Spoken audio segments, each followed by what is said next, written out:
araw. Pinakamalakas yan sa mahigit 200 pagyanig doon. Mula nang mamisala ang magnitude 7.2 na lindol itong April 3. Ang lagay ng mga Pilipino roon sa pagtutok ni JP Soriano.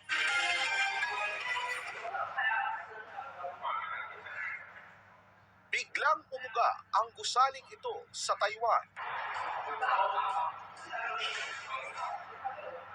Hanggang sa tuluyang bumigay.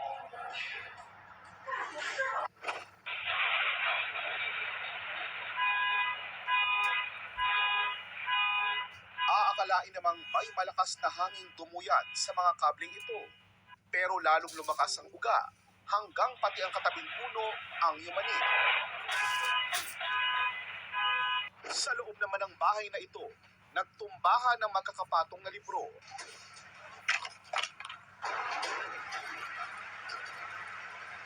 Dahil napalayan sa magkakasunod na lindol na muling tumama sa Hualien, ang naging sentro rin ng magnitude 7.2 na lindol nitong April 3.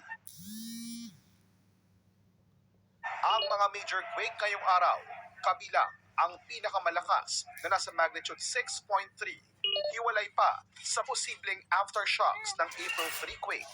Kasabay ng pagsisikap na makabangon sa naunang lindol, ang tuloy na inspeksyon ng mga otoridad sa mga gusali. Ang hotel na ito nasira noong April 3, pero ngayon tuluyan ng tumabingi dahil sa magkakasunod na pagani. No reported injuries or deaths on the part of the Filipinos in Taiwan. And we hope it stays that way. Sa kabuuan, simula nang mangyari ang lindol sa Taiwan noong April 3, nasa 16 na ang nasugatang Pilipino, pero ligtas at stable na lahat.